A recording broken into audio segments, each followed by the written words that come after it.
اللہ میرے رب نے، محمد رسول اللہ میرے نبی نے صلی اللہ علیہ وسلم نے، انہوں نے مجھے حکم کیا دیا ہے، تعلیم کیا ہے، تربیت کیا ہے، تھیوری کے ساتھ پریکٹیکل کیا ہے، میں نے وہ کرنا ہے۔ اور جس چیز سے منع کیا ہے، یہ دونوں چیزیں شریعت میں موجود ہیں، کرنے کا کام، چھوڑنے کا کام، دونوں چیزوں کو دیکھنا ہے، لے کر چلنا ہے اور ان پر عمل پیرا ہونا ہے۔ آپ صومن کا معنی بھی پالیں گے، آپ تتقون کے وہ اعلیٰ مقام پر بھی فائز ہو جائیں گے جس کو اللہ رب العالمین نے کرنے کا کہا ہے، جس کی ڈیمانڈ کی۔ شرعی اعتبار سے صومن کا ہم معنی کرتے ہیں طلوع فجر سے لے کر غروب آفتاب تک کھانے پینے سے اور جماع سے رک جانا۔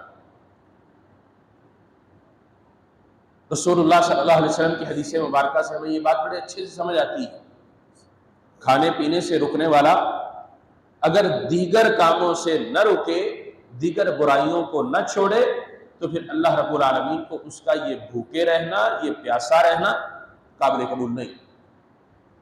اب اس کے علاوہ روزمرہ کی روٹین کے معاملات کیا ہیں، کام کیا ہے؟ روزہ رکھ لیا، سارا دن سوئے رہے، فرض نماز کو باجماعت ادا کرنے کا اہتمام نہ کیا، روزے کو کوئی فائدہ نہیں۔ روزہ رکھ لیا، اس کے ساتھ اپنی زبان پر کنٹرول نہ کیا، وہ غیبت، چغلی، بہتان بازی، گالم گلوچ، جھوٹ ویسا ہی چلتا رہا، اللہ رب العالمین کو یہ بھوک پیاس نہیں چاہیے۔ روزہ رکھ لیا، آنکھوں کی حفاظت نہ کی۔ ہمارے ہاں ایک ٹائم وقت گزارنے کا بڑا اچھا طریقہ ہے جی، موبائل پر یا کسی اور بھی چیز پر جو اویلیبل ہے اس پر ڈرامے دیکھنے، فلمیں دیکھنے، کوئی ایکٹیویٹی اس طرح کی کرنے جس سے وقت گزر جائے۔ آپ نے نظر کی حفاظت نہیں کی، آپ لغویات میں ہیں، کتاب و سنت کے منافی یہ چیزیں ہیں۔ جس چیز کا نام ہی ڈرامہ اور فلم ہو وہ جھوٹ پر مبنی ہے، آپ اپنے روزے کو خراب کرتے ہیں۔ اللہ کو یہ بھوک اور پیاس نہیں چاہیے۔ مسلمان روزہ رکھتا ہے،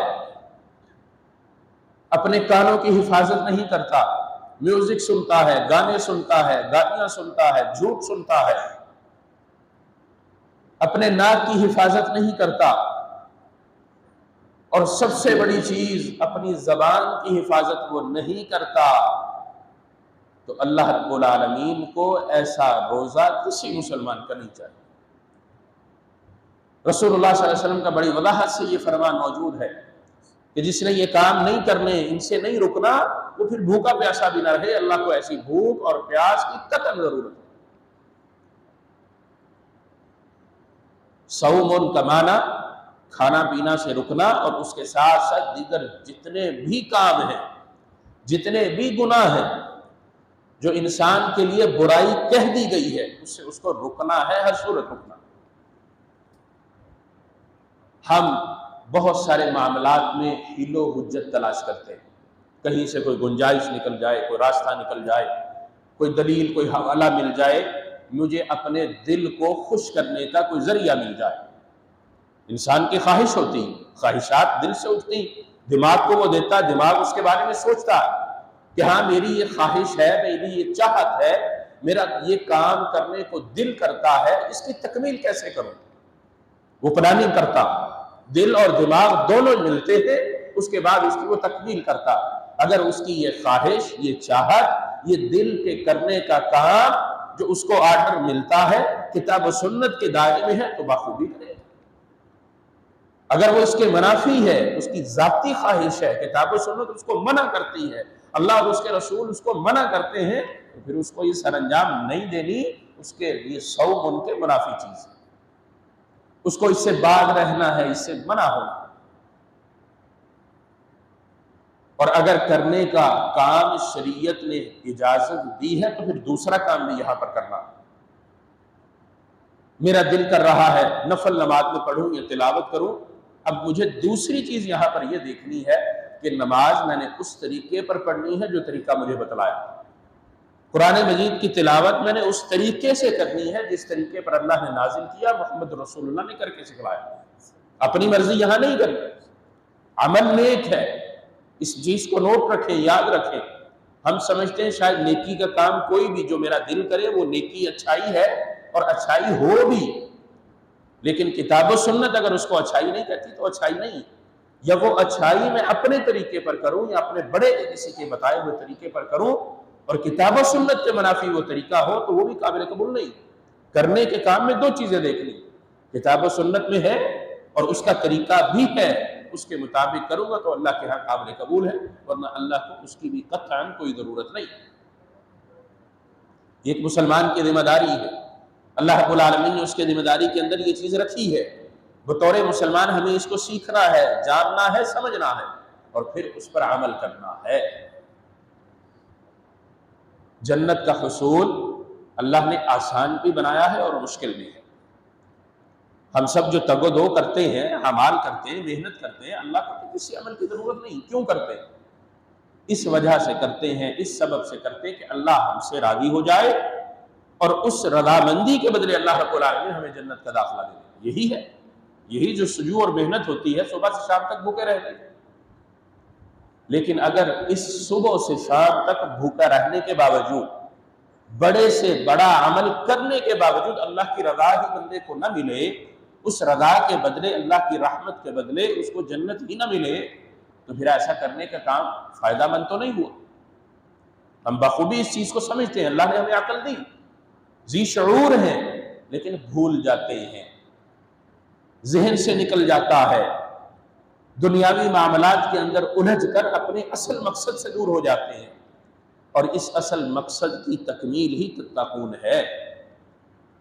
اللہ رب العالمین نے رمضان کی فرضیت بتدریج کی ہے۔ روزے اس سے پہلے 10 محرم کا فرض ہوا کرتا تھا، عاشورہ کا سیدہ عائشہ رضی اللہ تعالیٰ عنہ بیان کرتی ہیں، بخاری میں حدیث موجود۔ رمضان کی فرضیت سے قبل عاشورہ کا روزہ فرض تھا۔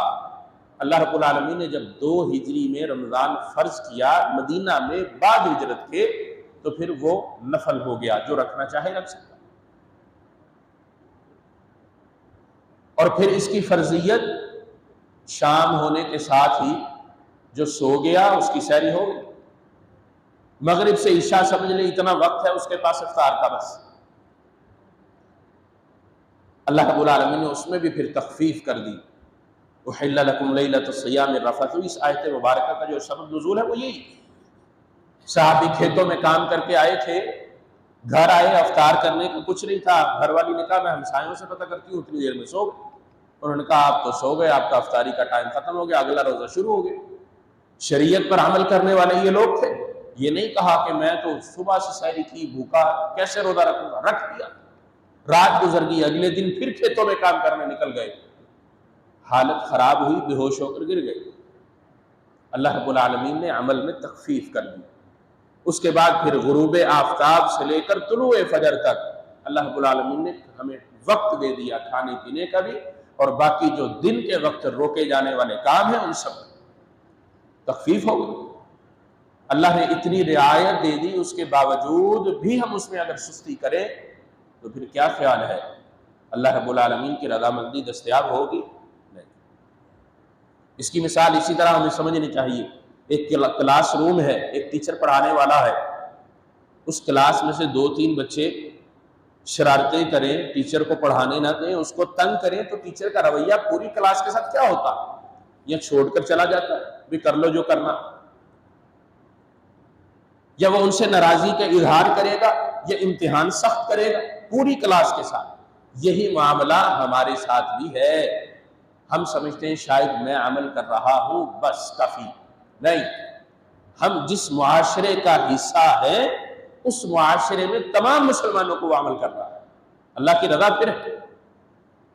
محمد رسول اللہ صلی اللہ علیہ وسلم نے جو تربیت کی ہے اپنے اصحاب کی، اپنے لوگوں کی، وہ اجتماعی ہے، سب کی ہے۔ ہمیں دعوت دینی ہے، پیغام دینا ہے، دوسروں کو بتانا اور سمجھانا ہے کہ اللہ کا حکم یہ ہے۔ صرف اتنا ہی نہیں کہ میں نے روزہ رکھ لیا، اب میں نماز پڑھنے جا رہا ہوں، میرے ساتھ کام کرنے والا، میرے ساتھ بیٹھنے والا، میرے ساتھ کھانے پینے والا، میرے ساتھ گپ شپ کرنے والا، میرا جاننے والا دوست احباب، وہ نہ روزہ رکھ رہا ہے، نہ اس کو نماز کا پتہ ہے، نہ میں اس کو دعوت دیتا۔ یہ طریقہ قطعاً درست نہیں۔ یہ انسان کے نیک عمل کا حصہ ہے، یہ ہر ایک کے ذمہ اللہ رب العالمین نے رکھا ہے، ہر ایک مسلمان کے ذمہ، کہ وہ دعوت دے، عمل کرے، عمل سیکھے، عمل کرے اور دعوت دے۔ تبلیغ کا کام کرے کسی ایک بندے کے ساتھ. ضروری نہیں کہ آپ اجتماع لگائیں بڑی جگہ پر، وہاں دعوت دیں. آپ کے ساتھ اٹھنے بیٹھنے والا اس کو دعوت دیں، 1 دفعہ 2 دفعہ 10 دفعہ 20 50 100. آپ نہ رکیں، نہ غصے کا اظہار کریں. کبھی نہ کبھی اس کا دل کرے گا، کہے گا یار اتنا کہتا ہے چلو چلے، اللہ اس کا راستہ بدل سکتا ہے. اور یہ آپ کے لیے سب سے بڑا صدقہ جاریہ ہوگا. جب تک وہ نیک عمل کرے گا، جب تک اس کی زندگی ہے، یا وہ آگے کسی کو دعوت دیتا ہے آپ کی دعوت کی وجہ سے، آپ کے لیے سلسلہ اللہ رب العالمین بنا دیتا ہے. اور یہ وہ سلسلہ ہے جو انسان کے مرنے کے بعد بھی اللہ رب العالمین جاری و ساری رکھتا ہے. ہم اس میں بہت سستی کرتے ہیں. ہمارے ذہنوں میں یہ ہوتا ہے کہ شاید میری دعوت میرے تک ہے، میرا عمل میرے تک ہے، میں کر رہا ہوں، باقی جو کرتا ہے کرتا رہے. عام طور پر اس وقت ہمارے معاشرے میں یہ چیز موجود ہے کہ اپنے کام سے کام رکھو، آپ کو کسی سے کیا. ہمیں کسی سے ہونی چاہیے، کیونکہ میں مسلمان اور جس کو میں نے دعوت دینی وہ بھی مسلمان. مسلمان کا خیر خواہ ہوتا ہے.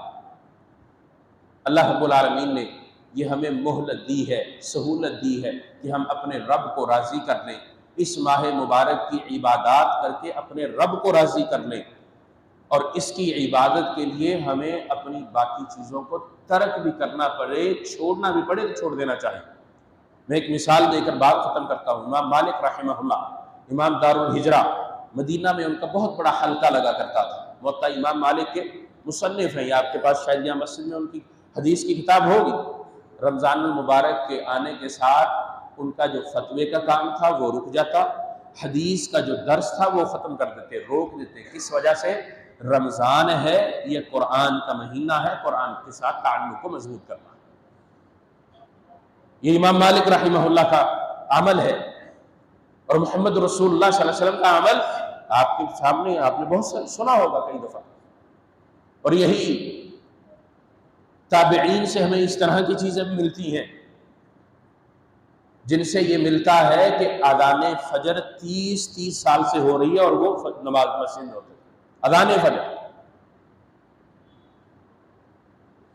سعید بن مسیب رضی اللہ تعالی رحمہ اللہ، ان کے بارے میں یہ آتا.